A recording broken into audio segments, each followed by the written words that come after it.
Hey everyone, happy Friday night. I hope everyone is having a good day. I was on a live stream earlier about a missing 2 month old, and my internet literally just completely booted out on me. And it was out for probably a good 30 minutes or so. So I contemplated, do I go back live to continue covering that story? Or do I pick up and do this story, which was another story that I wanted to cover? The thing with that video though is I had given all the information that we knew, so the only thing that it was really left was just us really to discuss it. I had given all the information that I know on that case, the missing 2 year old from Austin, Texas. Parents are not cooperating with the police, and CPS and the police cannot find the parents. So that's what we were talking about earlier. I really wanted to cover this story. It is about Steven Tyler from Aerosmith. Love Aerosmith. I have a friend of mine that was a moderator for me one time that loves Aerosmith and has had the pleasure of meeting Steven Tyler so many times. Literally, my friend has sent us pictures of her on stage singing with Steven Tyler, at events with Steven Tyler, where Steven Tyler is giving her big old kisses on the cheek. So when I saw this, I was like, oh no, my friend's going to be devastated about this. So it seems like the girl was 16 years old when she met Steven. Oh, the claims that she is making are terrible. They include getting pregnant, him insisting that she have an abortion, somehow her house catching fire after he was sending over a bandmate to help to take her to go buy groceries. This is wild to me. Now this is all alleged. Just from what I'm hearing, it makes me believe that someone was going to take her out. So let's go ahead and let's get into what we are reading. Y'all, I have to say, I like Aerosmith. Love their music. It's pretty wild. My cousin, when we were little, used to swear his name was Steven Tyler. He got wrote up because he wrote his name as Steven Tyler until like, oh, your cousin used to swear that your cousin's name. I'm like, wait, y'all used to swear that Steven Tyler's name was Steven Tyler? His name is Steven Tyler. Got a little confused. Okay, let's go ahead. Let's get into this, you guys. It's pretty wild. Now, I first saw this over on TMZ. Let's see. I first saw it on TMZ. I'm going to read what TMZ has, but there's a lot more on a few other outlets. Jesus. I do have to say, though, like in the 70s, things were a lot different. And I want to be fair and acknowledge those things. Like in the 60s, 70s, back then, like 20-year-olds, 25-year-olds, they would marry 14-year-olds. My grandmother got married to my grandfather when she was 14. And I think my grandfather was like 19. So back then, I mean, today, you would be like, what?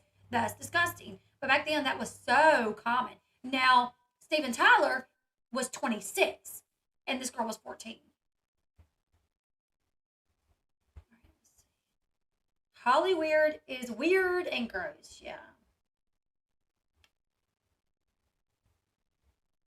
Let's see if we can get to this particular one, because this is the first one that I read, and it really pushed me into doing the deep dive and to get more information. There it is right here. Okay. Oh my God, I love Stupid. I know. Yeah, the age is not as frightening as the other accusations. I heard he had made a girl have one way back when. Didn't know she was that young. How old was he? He was 26. She was 16. My granny got married at 14, had her first baby at 15. Exactly. It was very different back then. And I think we have to acknowledge it. Not to say that it was right, but back then it was allowed. Like it was kind of common back then. People did not look down upon it.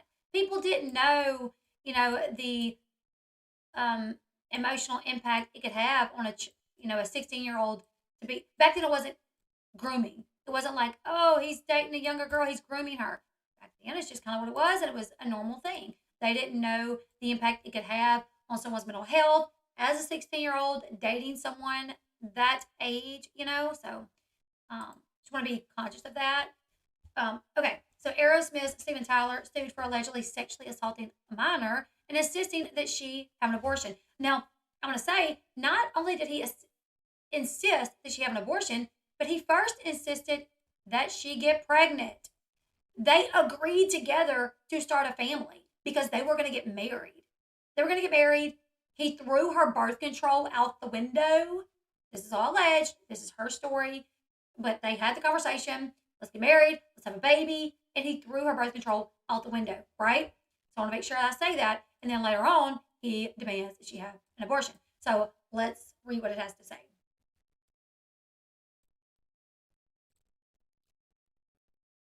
All right, Steven Tyler sexually assaulted a 16-year-old girl decades ago and carried on an illicit affair with her, which ended with him insisting that she abort their child. This is according to a new lawsuit. The legendary Aerosmith frontman is not named in the suit, but he's one of the 50 defendants identified as Doe. The plaintiff slash accuser, Julia Holcomb, has previously gone on record about the relationship, and she quotes directly from the singer's 2011 memoir in the suit. Tyler's memoir made a cryptic reference to his time spent with an underage girl, but he maintained they had a romantic, loving relationship. Yet he told her that he wanted to have a baby. He told her he wanted to have a baby, then made her have an abortion. Um, from They didn't know exactly how far along she was, from my understanding, because she never went to the doctor. Like from the time that they found out she was pregnant, she never went to the doctor until the time that she had the abortion. So this right here, this is a video that she did where she details everything that went on. And I was contemplating playing it, but I'm going to link it and I'm just going to go over everything that she says here. So in this video, I will link it, but she says she first met Steven Tyler right after she turned 16. She went with one of her girlfriends to one of his concerts. She was invited backstage and then to Steven's hotel room where they talked about her age as well as her home life. She was not happy in her home life.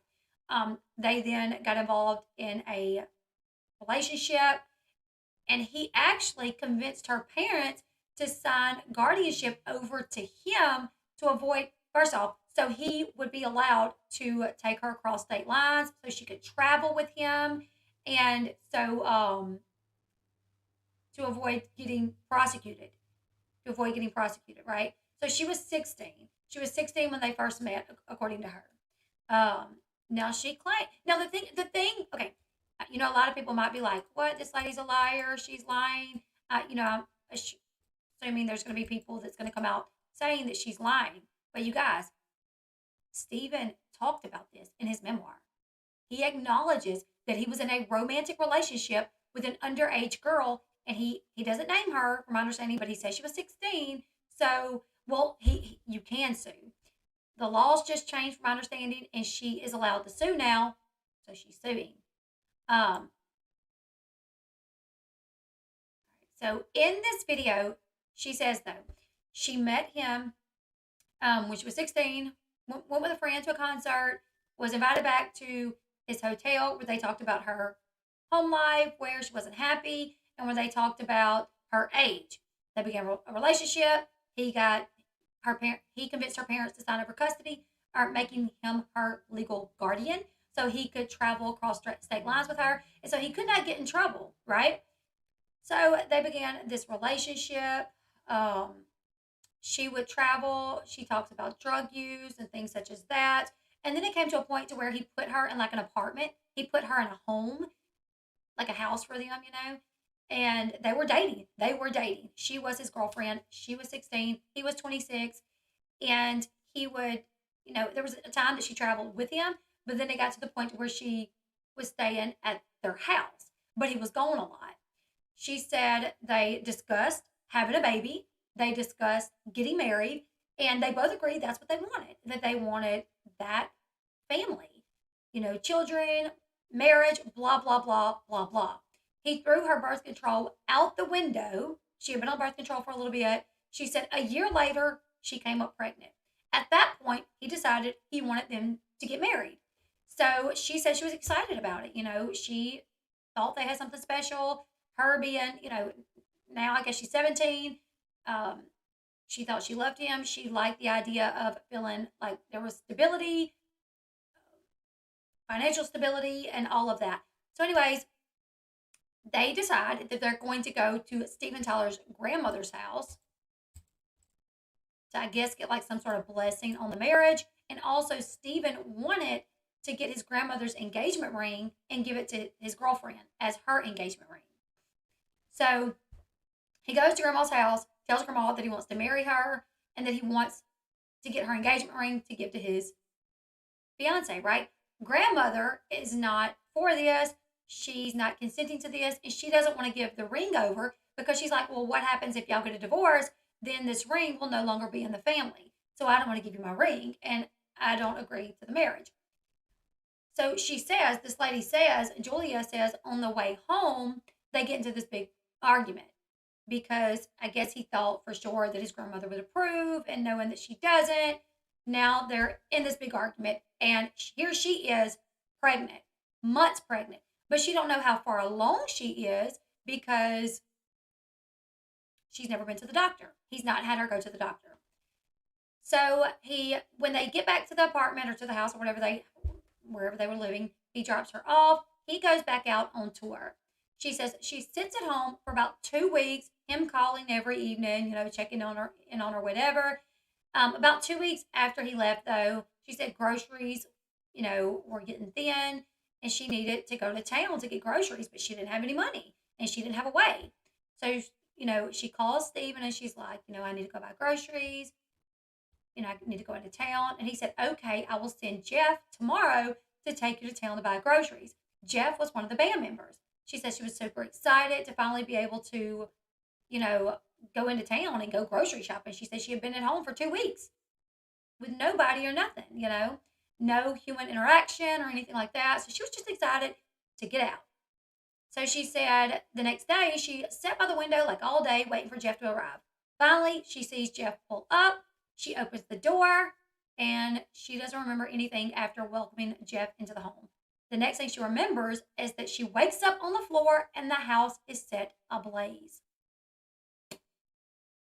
The house is set ablaze. From this video, in the video, she says she thinks she was 5 months. In this video, she says, I assume I was about 5 months pregnant. She said, I don't know for sure because I never went to the doctor, but from what I thought, I was about 5 months pregnant.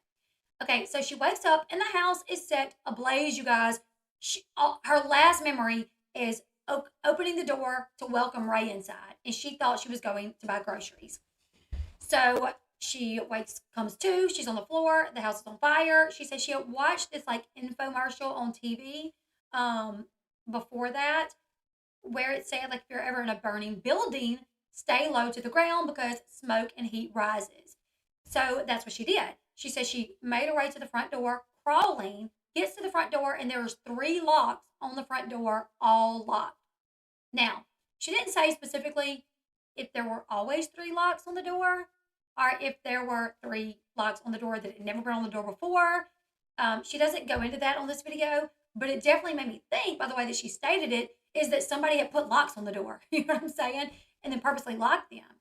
So she gets to the front door, 3 locks, and they're all locked. She can't get out. So then she decides she's going to go downstairs. There's a way out downstairs. When she's crawling on her hands and knees, she gets to the downstairs, and there's fire just shooting up from downstairs. So she knows she's not going to be able to go down there. At one point, she does. There was another way out. She tries to get out that way, and she puts her hand on the door, but it was like so hot. She knew she wasn't going to be able to touch it. She said then she remembered on that same infomercial that if you're in a building or a home with a fire and there's a fireplace, climb into the fireplace. That I guess somehow, the fire's not going to jump into the fireplace, I guess. I don't know. There was a fireplace in her and Stephen's room, she said. So she said she made her way to the room and she got up in the fireplace.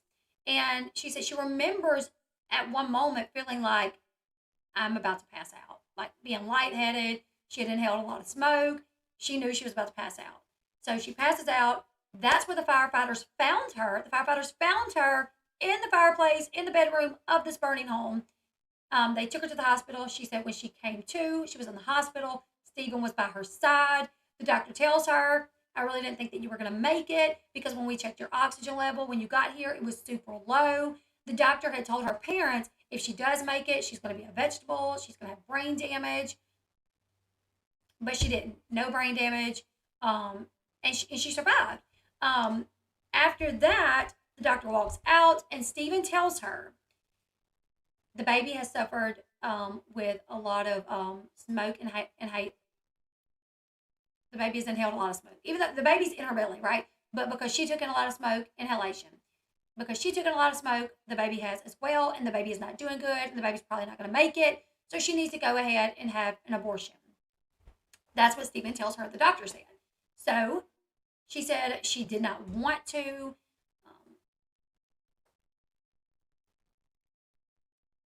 She said she did not want to have an abortion, but Stephen basically told her that the baby was probably going to die. You know, the baby had damage due to all the smoke, la di da di da. She said next thing she knows, the doctor comes in there and tells her, okay, we're about to perform the abortion. Be still. If you move while I'm doing this, it could kill you. And she said she immediately was shocked about, what he had just said, scared that, oh my God, if I make the wrong move, is it going to kill me? And then she feels this like jab in her belly, and they inserted saline into the the the um the bag where the baby is. What is the how your baby is in that sack. So they inserted a needle into her stomach that went into the sack and filled it with saline. So I guess back then there was saline abortions. I think that's what she called it. And um, after that, because she was so far along, she had to give birth. She said there was no, going home and passing it. There was no staying there and passing it. You actually had to give birth to this baby that you had just aborted. So they put her into labor and delivery, and she said she was in labor for a few hours. When she was finally like 10 centimeters dilated, they put this big curtain up, and she gives birth. Her assuming her baby is deceased because she just had an abortion. Stephen later tells her that the baby was not deceased. She said when she pushed the baby out, placenta, yes, like, what is the bag? The sack that your baby is in, it's like the placenta bag, I guess. I don't remember. But Stephen tells her, she says when she pushes the baby out, the nurse immediately kind of goes off to the side. Stephen later tells her that her baby was born alive, that the baby was not aborted properly, and that it was a boy, and he was alive, like eyes open, moving, blah blah blah blah blah. Amniotic sac, thank you. I'm like, placenta, that does not sound right. Amniotic sac, thank you. You would think after 6 pregnancies or 7 pregnancies and 6 kids, I would know what I'm talking about, but I knew it didn't sound right. But yes, amniotic sac. They injected the saline in her amniotic sac. Thus what she thought would be killing the baby. That's what the intent of it was. But Stephen later tells her it was a boy. He was born alive. And she said, from her understanding, I think she said they, when babies are born alive, they take the baby off to the side and they snip the back of their neck, their spine, thus killing them. And if you've ever watched videos about abortions, this is, you guys, I've watched videos about this people, abortion clinics, them doing these things in abortion clinics, which is scary to think about.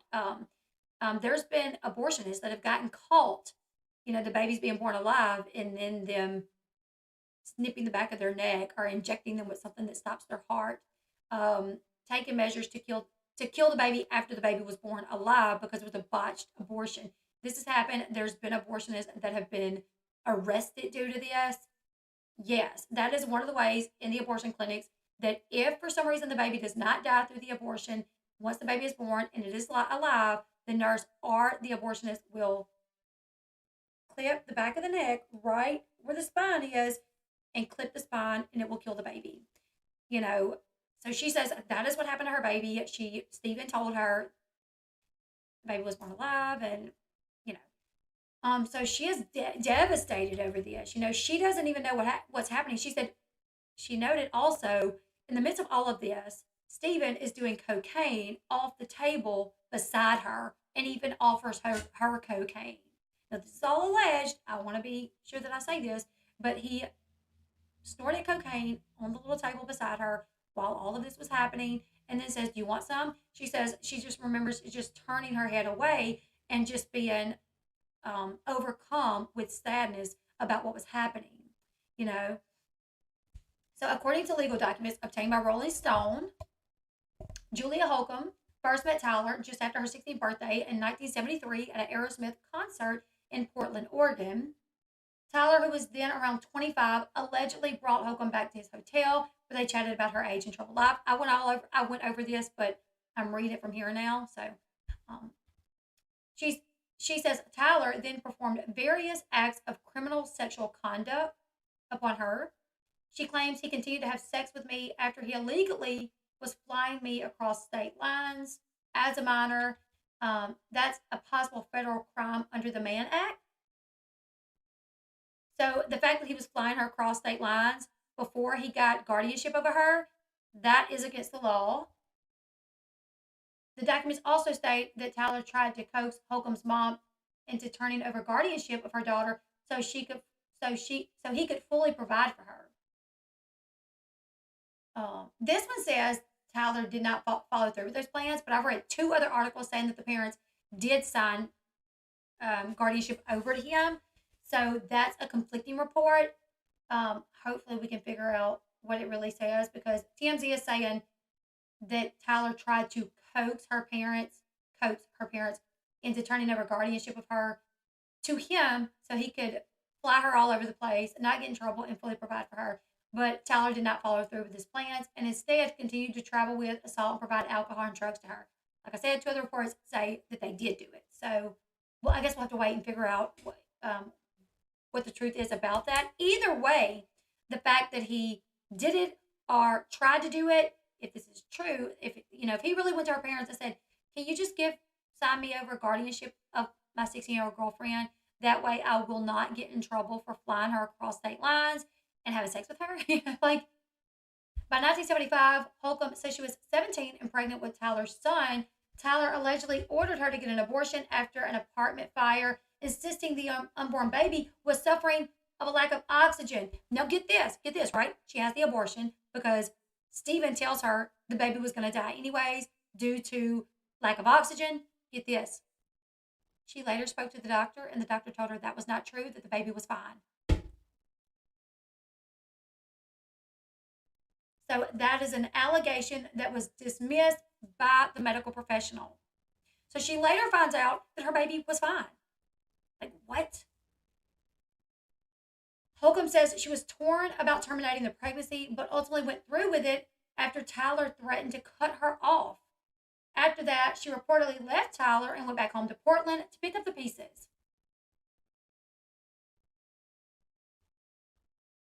Holcomb suit accuses Tyler of sexual assault, sexual battery, and intentional infliction of emotional distress. TMZ reached out to Stephen's reps, but so far no word back. Now, okay, that was the TMZ report. One of these has a lot more info on it. Let me see which one it is.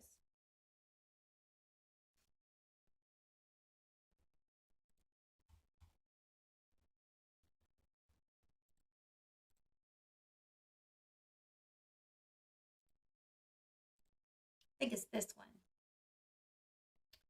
All right, so yeah, Tyler wasn't in his own mind all those years on the heavy drugs. That's true.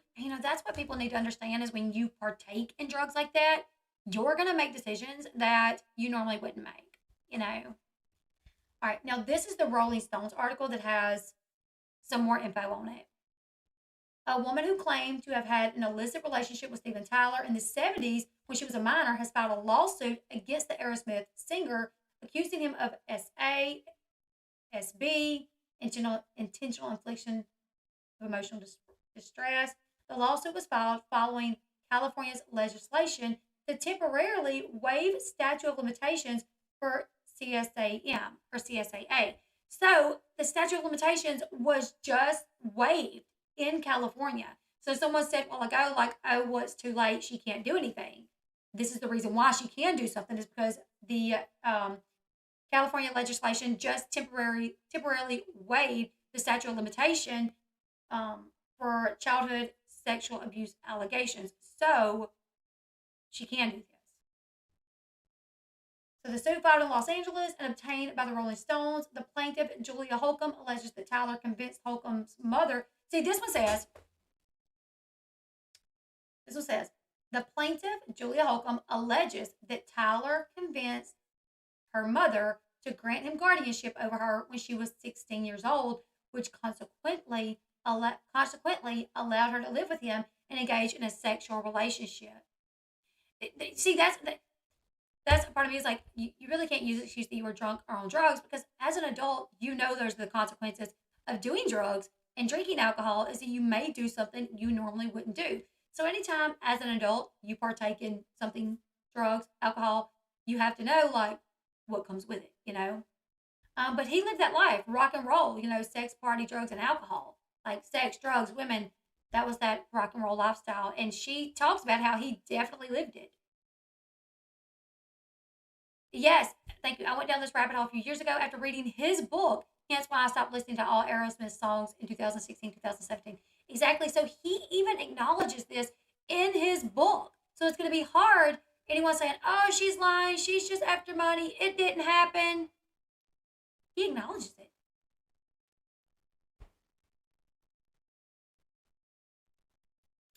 Let's see. So she lived with him, had a sexual relationship. She claims they were together from 1973 until about 1976. The suit doesn't name Tyler, but it names defendants as Defendant Doe 1, Defendant Doe 2, you know. So she mentioned in a 1976 profile of the band and okay, but Holcomb, who Rolling Stone mentioned in a 1976 profile of the band in reference to Tyler's romantic life, has been public about her experience with Tyler in the past, and the lawsuit directly quotes from Tyler's own memoir. In his book, without stating a name, Tyler similarly,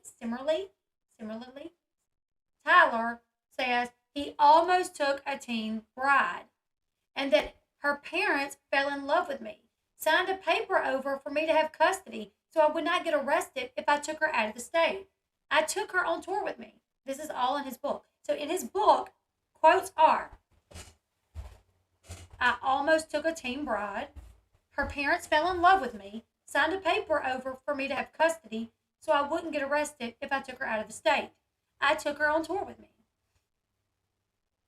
Another quote by her. This is a quote by her in the filing. I want this action to expose an industry that protects celebrity offenders, to cleanse and hold accountable an industry that both exploited and allowed me to be exploited for years, along with so many other naive and vulnerable kids and adults. So that's what she said in the lawsuit. She also referenced the legislation allowing her to come forward in the suit and the exploitation and the trauma she claims she faced from Tyler. She said, because I know that I'm not the only one who suffered abuse in the music industry. I feel like it's time for me to take a stand and bring this action to speak up, stand in solidarity with the other survivors. Like at this point, if Aaliyah was alive, like Aaliyah could come for R. Kelly. So in the suit, she alleges that she was powerless to resist Tyler's power, fame, substantial financial ability, and that Tyler coerced and persuaded the plaintiff into believing that this was a romantic love affair. She alleges that she met Tyler just after she turned 16. He was 25. Um, Portland, Oregon concert, went back to his hotel where they discussed her age. To me, saying where we discussed my age, the only time you'd really go into a discussion about someone's age is, maybe their age is an issue. I don't know if she's suing um, many people or multiple people. That could be witnesses as well. You know what I'm saying? Like everyone could be listed as like a John Doe or a Jane Doe. Maybe there's witnesses. I'm not sure, but I'll figure out what we know.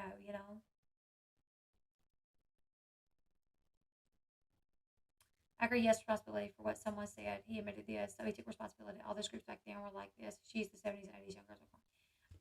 I mean, that's what I was saying a while ago. We have to acknowledge that back then, nobody looked at this as it was like almost a common thing. Does it make it right? Well, back then it was okay, but there was not all these studies done on the effects that it has on these young girls. So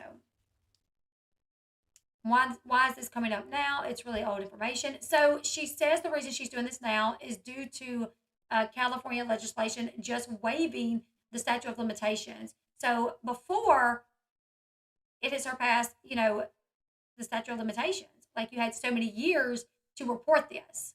And if you didn't, you couldn't do nothing legally about it.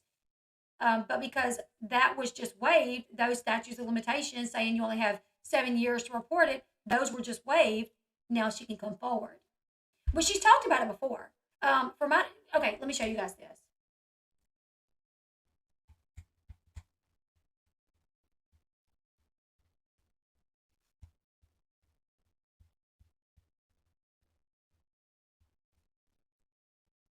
All right, this video right here is it's got to be an old video. Look at that. That looks like some 95 like camera situation. Let's see real quick. Let's see if we can figure out how. When was this? Okay, this was 4 years ago that this person put it up on their channel.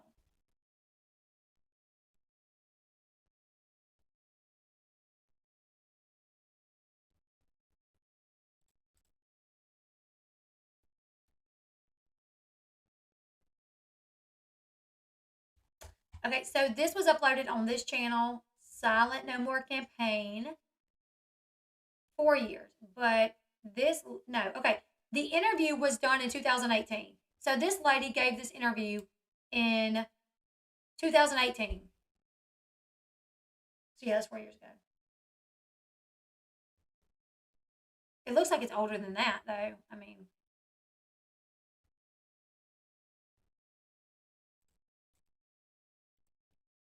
so she has spoke up about this. She has talked about this before, but this is the first time that she's taken legal action because she was not able to until now.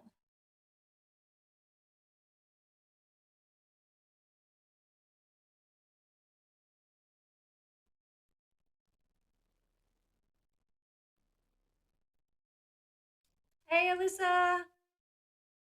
No one will ever write another true biography. All right, so yeah, I think she has talked about it before. This is just the first time that I guess we're hearing about it. All right, let's see. Back to this.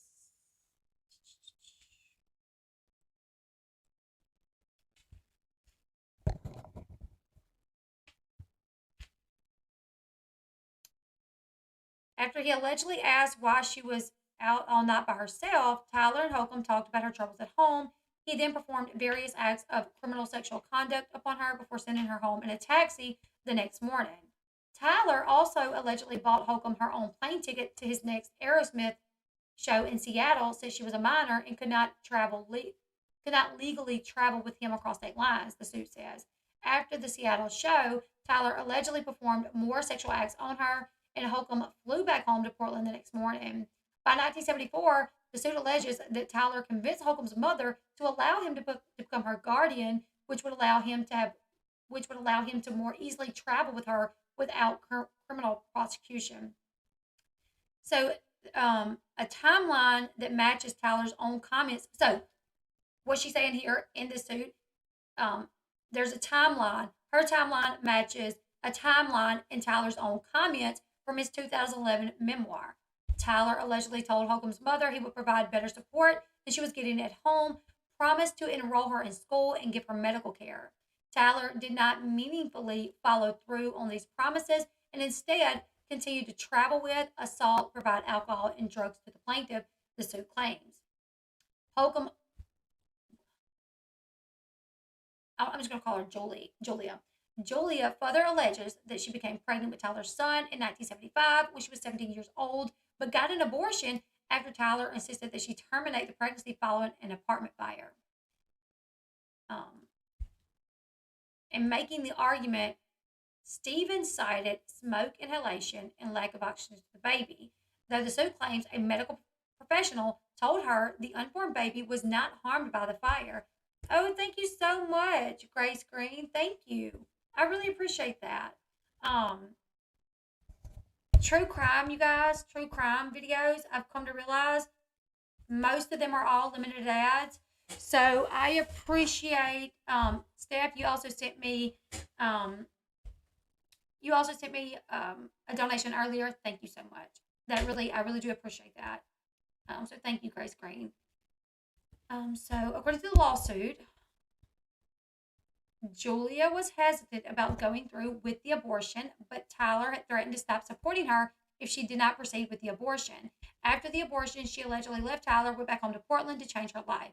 She became a devout Catholic, met her husband, and buried her previous experiences with Tyler until he wrote about them in a book. Oh, absolutely. Like, I'm not sending my freaking child off with some 25-year-old. No way, Jose. Now, like I said, back then it was a lot different. My grandmother at 14 married my grandfather, who I think at the time was 19. So, I mean, it's not 25 or 26, but, still, I wouldn't let my 14-year-old date a 19-year-old today's time. No way. Thank you, Steph. All right. Let's see.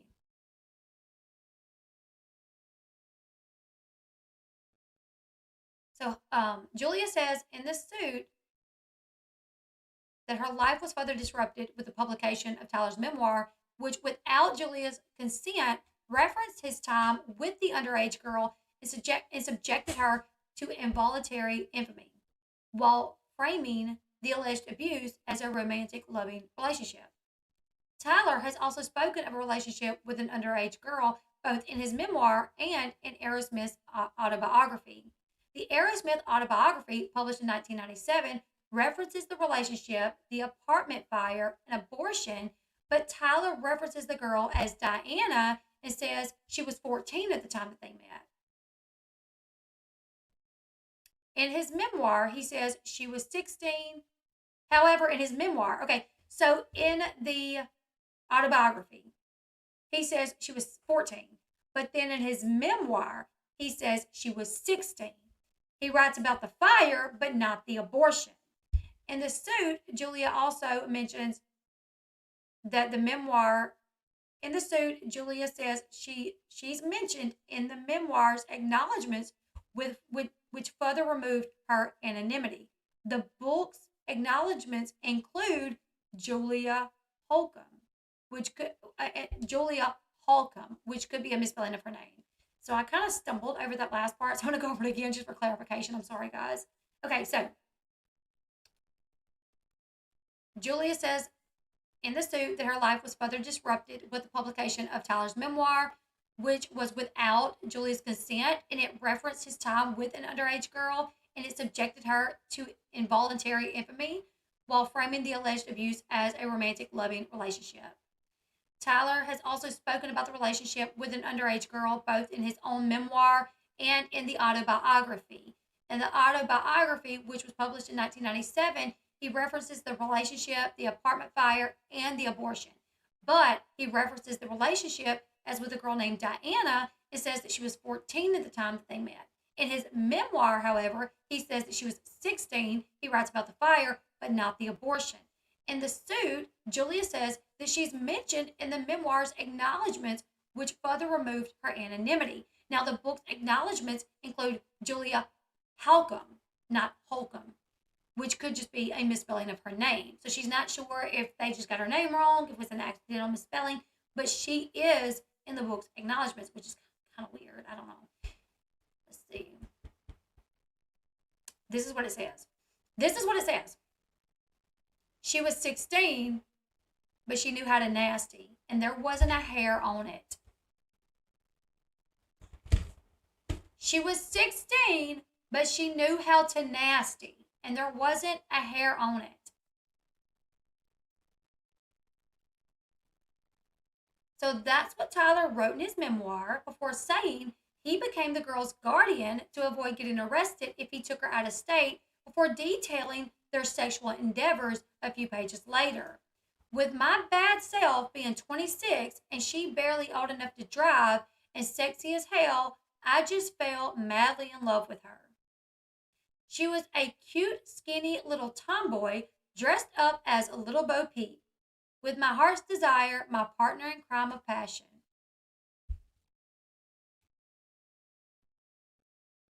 The lawsuit is not the first time that Julia has shared these details about her alleged experience with Steven Tyler. Prior to the complaint, she detailed many of the same allegations in 2011 from the far right anti abortion website Lifestyle News, and she has gone on programs like Tucker Carlson's show to share her experience as fodder against pro choice advocacy. Holcomb also spoke of the experience in a 2021 documentary, Look Away, which focused on sexual abuse in rock music culture. I became lost in a rock and roll culture. In Stephen's world, it was sex, drugs, and rock and roll, but it seemed no less chaotic than the world that I left behind. I didn't know it yet, but I would barely make it out alive, Holcomb wrote in 2011. I could not believe he was even asking me to have an abortion at this stage. He spent over an hour pressing me to go ahead and have the abortion. He said that I was too young to have a baby and that the baby would have brain damage because I had been in the fire and taken drugs. Julia's suit comes in the final days of California's Child Victims Act, a 2019 piece of legislation that lifted the statute of limitation and granted a 3-year look-back period for survivors of child sexual abuse to come forward with their allegations. The deadline to file the suit is December 31st, 2022. So she had to do it. Tomorrow would have been her deadline. So she had to.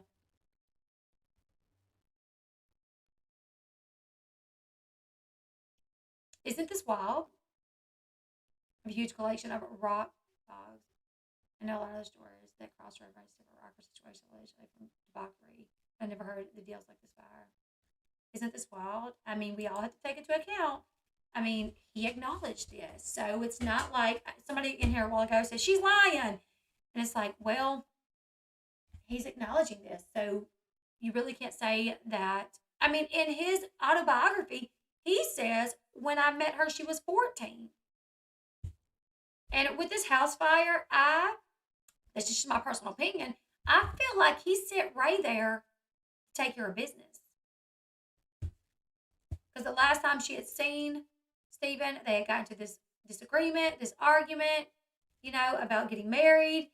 And next thing you know, she remembers opening the door, welcoming him in, nothing else. Nothing else. Where was Ray at? How, you know what I'm saying? This story, though, is kind of suspect if you're a medical personnel. Sorry, I'm not sticking up for him. Are you a medical personnel? Because I definitely want to hear from you if you are. I want to hear what you think about this. Because I'm not a medical personnel. So I don't know. Like I said, yeah, there was.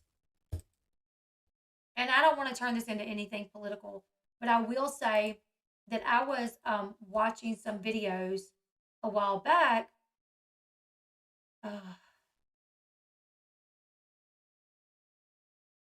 I was watching some videos a while back about like where people was sneaking. They weren't sneaking in.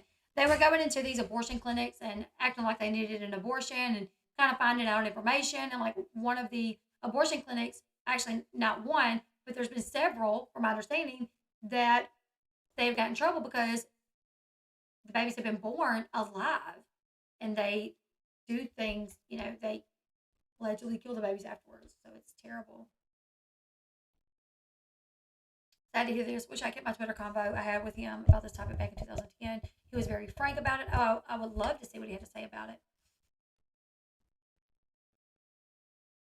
Lil Bo Peep. I didn't add my clothing attire to this type of concert. I had jeans, overall short.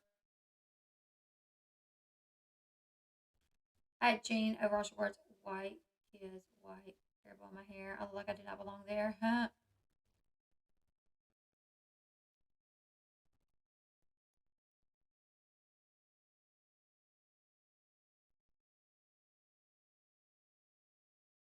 I won't misquote him, but in general, he made it seem like it was okay and natural and okay, and we argued. Well, the thing about it is at that time, she thought it was fine. At that time, she thought, well, this man loves me. He wants to take care of me. But she was too young to make that decision because a 16-year-old, they are not mature enough to understand. Like even my 17-year-old, like she'll make decisions sometimes, and I'm like, this is how I know you are not ready for the real world, girl. You know what I'm saying? You're just not mature enough to make the best decisions for yourself. Um, hey, finally made one of the lives today. First time I was notified. Casey, I'm telling you guys, YouTube hates me. But that's okay. As a nurse, nope, the abortion part doesn't ring true, in my opinion. Um, like for the story that she told, sorry, gang, my sister just called. Like where she was saying, so this was in the 70s, where she says they came in, they told her, be still. If you are not still, you could possibly die. And they stick this needle in her belly that goes into the amniotic sac. Um, and it pushes saline into the amniotic sac. She said back then that was like one of the ways that they did abortions, but the baby did not die. She went into labor, or they, induced labor because she would have to give birth to this baby because she was at the point where, if you miscarry or have an abortion, um, an early abortion, you can pass at home, in the hospital, and it's not much of a problem. But once the baby gets so big, you have to give birth to this baby. So she says she didn't know exactly how far along she was, but she was thinking she was somewhere around the 5 month mark. So she had to give birth to this baby. And she said as soon as she gave birth, nurse takes off over to side of the room, and Stephen later tells her it was a boy. The baby was born alive, and apparently they had to do away with the baby. So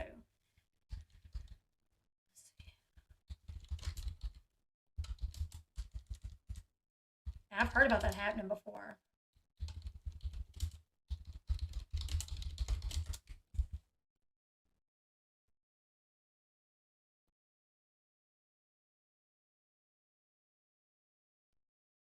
I'm a 70s kid, so I'm going with what I know from personal experience. Thank you.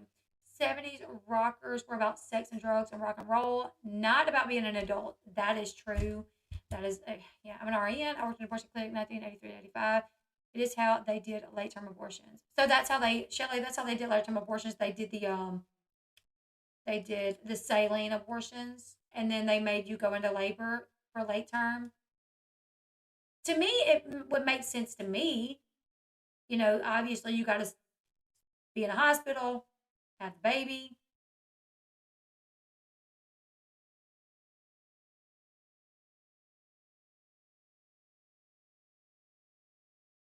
Who is this about? Steven Tyler. Steven Tyler from Aerosmith.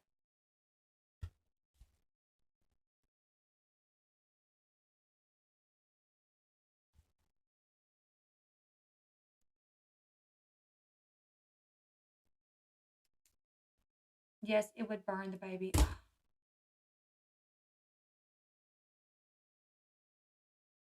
The saline would burn the baby.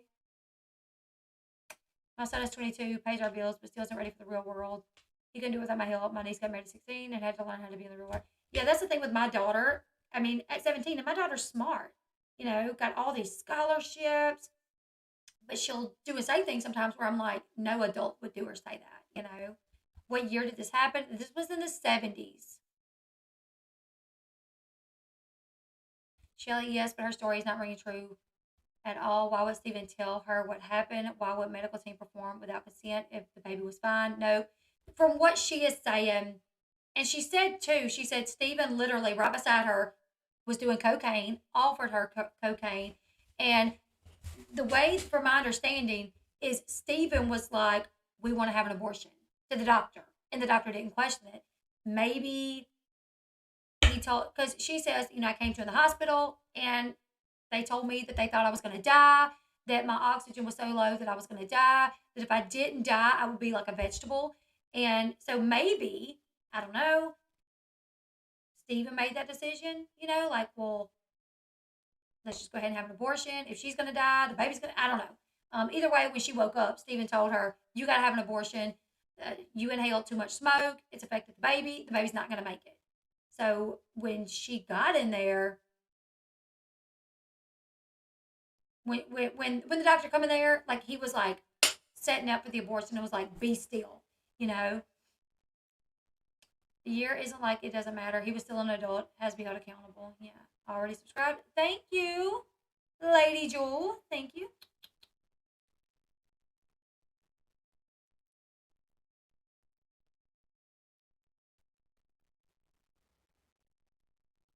Well, they could just be asking about year in terms of like how abortions were performed back then. Maybe I'm not sure. Find it hard to believe the doctor admitted the baby was fine and then he ended its life.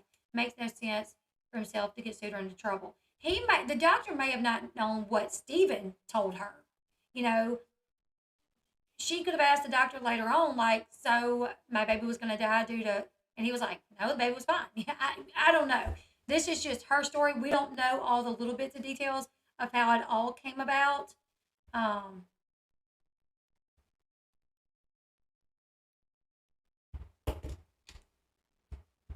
you never know.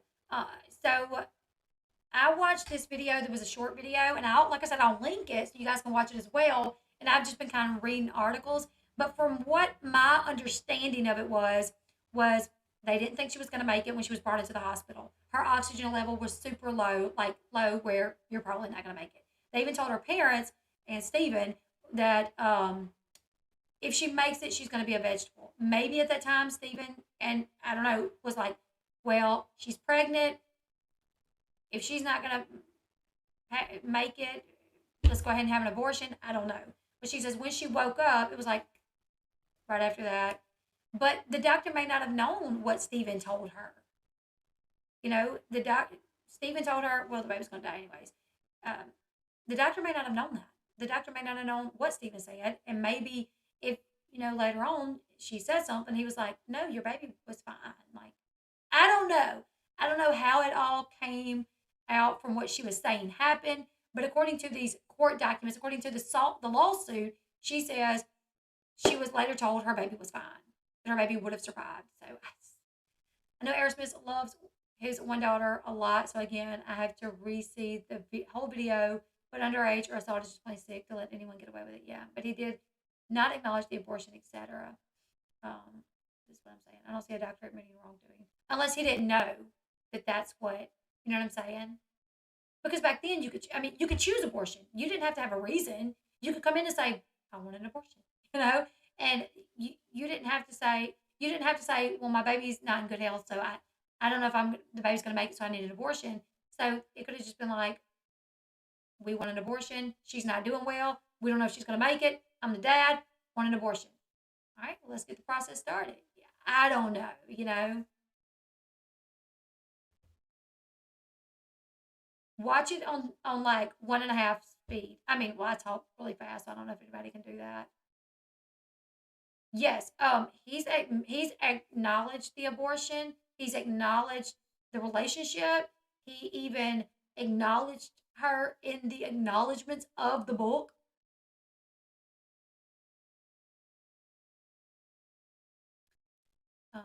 Here's the trouble. I was born in the 70s and I was a month overdue. Your poor mom. My mom had to have an emergency C-section and they didn't tell my dad nothing until mom was out of surgery and I was blue. Ugh. And keep in mind, he was her legal guardian at this point. There was only one thing that I read saying that he did not go through with the legal guardian, but the court documents state that he did.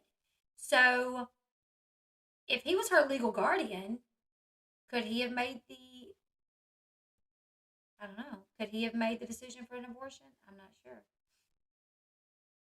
Well, if they thought, because she said the doctor told her parents and Stephen that they did not think that she was going to make it and that if she did, she would be brain dead, could that be a reason to have an abortion?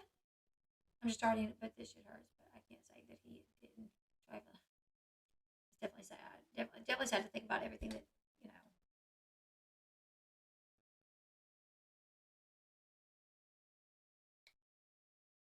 Whoa. This was posted 9 months ago. Abortion doctor is killed in church. Yeah, he can't deny any of this. Too many people knew and saw what was happening, and he admitted it in his autobiography and in his memoir. He admitted all of this. He admitted to having an underage romantic relationship. In the autobiography, he says a 14-year-old. In the memoir, he says a 16-year-old. He talks about getting guardianship over her so he could fly her all over the world with him without getting in trouble. He admits all of this. He talks about the fire. He talks about the abortion. So, I mean, and there was statutes of limitations back then when he admitted these things. I'm sure he double checked to make sure. Okay, if I come out to say that I dated an underage girl, can I get arrested? Okay, statute of limitation, we're good. Okay, and now that's been waived, and here we are. He's probably like, damn it.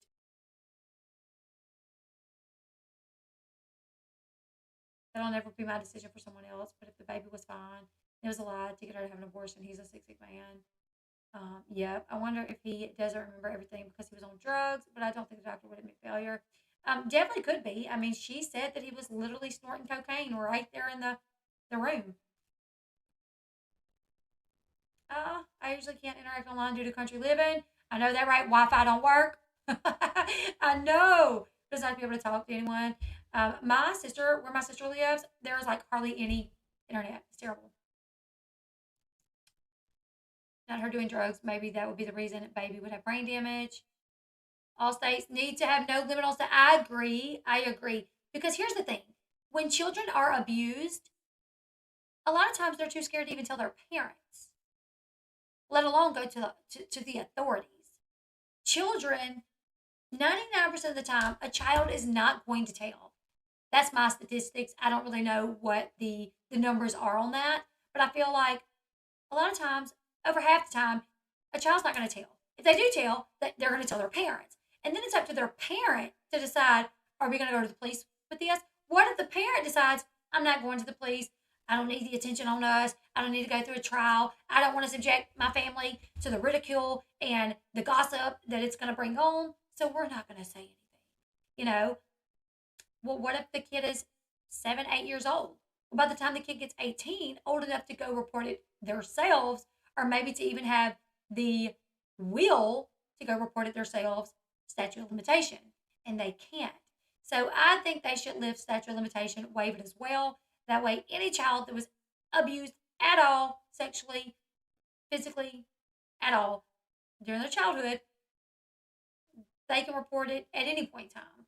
Fathers were in delivery rooms in the 70s, even for C sections. Plus, he was her guardian, so maybe since she was a minor, he was in there, but he was a celeb, and doctors catered to them. That is true. Doctors do cater to celebrities. I mean, so definitely good to have you chatting, Tammy. We appreciate it. Her parents should not have allowed it. As I said, I wasn't allowed to even see a rock group act until I was 17. Same thing we said about Michael Jackson, and why boys were allowed to sleep with him. Questionable. What did her parents think? Of course, they were in a relationship. No rock and roll. Oh, they knew. They knew. He didn't hide it. He didn't hide the relationship. He said her parents loved him, which I'm sure they loved that moolah. You know what I'm saying? From my understanding, she wasn't put to sleep for an abortion. But God, I would think like in a late. I would think, man, did they put you to sleep for abortions? I don't know.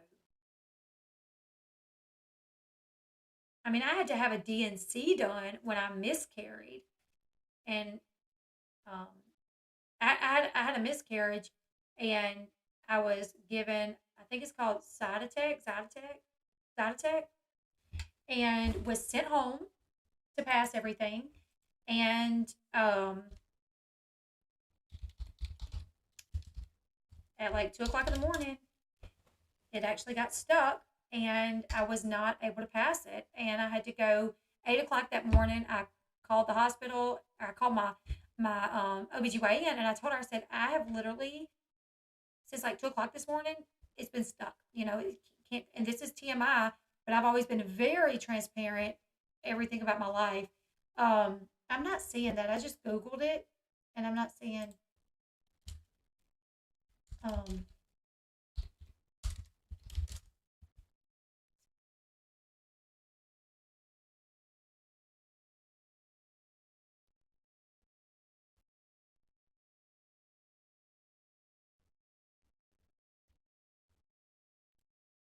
I don't know. I'm seeing this. It says Barbara Walters.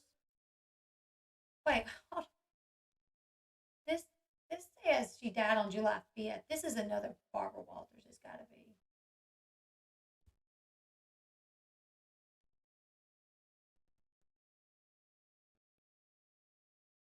This is another Barbara.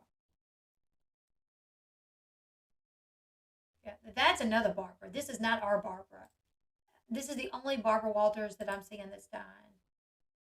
But okay, Barbara Walters is Barbara Walters dead?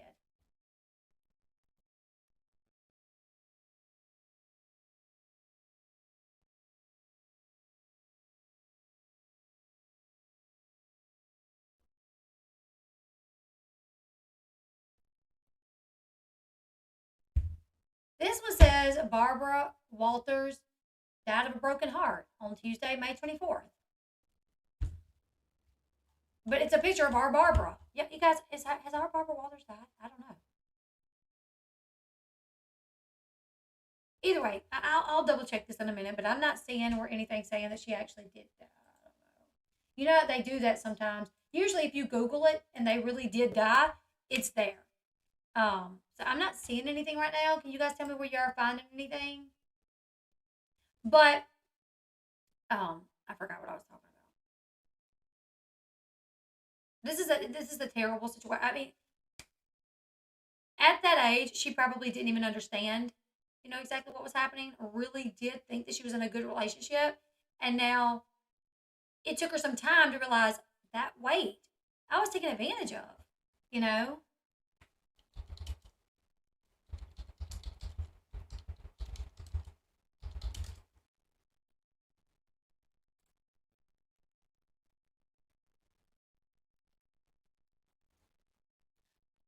Wikipedia does say today. The Wikipedia says she died on December 30th at 93 years old. But that's the only thing. It's only the Wikipedia.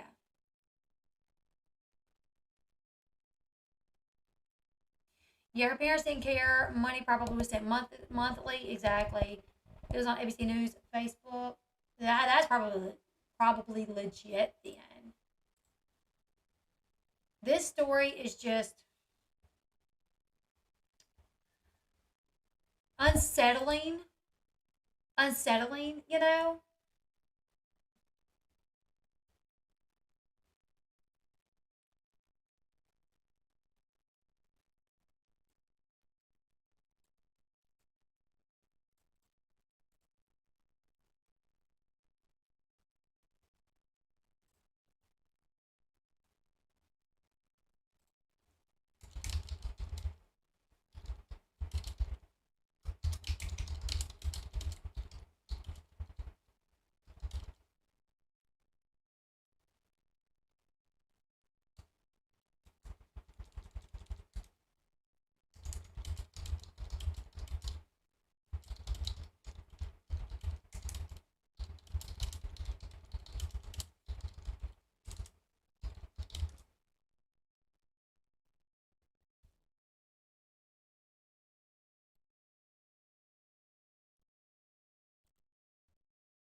She realized she was worthy and found her self dignity. Obviously, she wasn't being treated with dignity. Very sad. Right. It's on Twitter. L, I put in Discord. Thank you so much, B. We're 3 likes away from 100 likes. We have 163 people in here. Why don't we have 100 likes, you guys? Let's get this video up to 100 likes. Y'all, this is a video that I thought for sure we would have a lot of people in here. Like, I thought we probably have like a couple hundred people in here just because this story is like so wild and Steven Tyler is such a big name. When I tell you guys that YouTube is literally, I think I'm shadow banned or something. I don't know what's happening, but YouTube is not putting out my content like they used to. Press like people. She is looking at other stories plus doing this one. She's thank you so much, Lady Jewel. Thank you. My dad tried. They said no, but in my maybe different states, different age. Okay. My mother had my sister in the mid 70s by C-section, and her father couldn't be in there. Also, I as a child was not allowed in the room. They sent me through a window, hit me by the oh wow, hit me by the bed. Let me see my sis. Your parents was like, listen, ain't nobody gonna tell me that I can't bring my kid in here to see her baby sis. All over Twitter. Let's check it out. Well, we might do another video. You guys want to end this one, come back with Barbara? We can go over what's sad.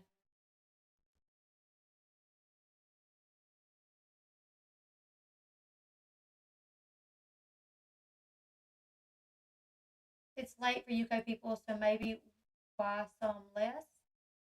Oh, maybe so, Zuna. That's true. That's true, Zuna. Thank you, Alyssa. That means a lot to me. Absolutely. I've never heard of any of this. Ever, having to browse, yours showed up. This is the first time that I've heard about it. I had not heard about it until now, so it's really disturbing to say the least. Really disturbing. Now here's the thing. Um,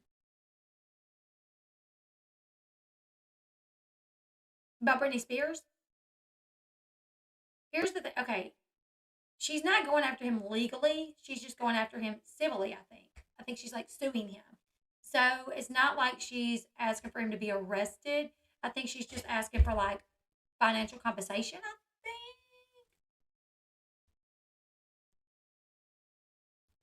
She sued him for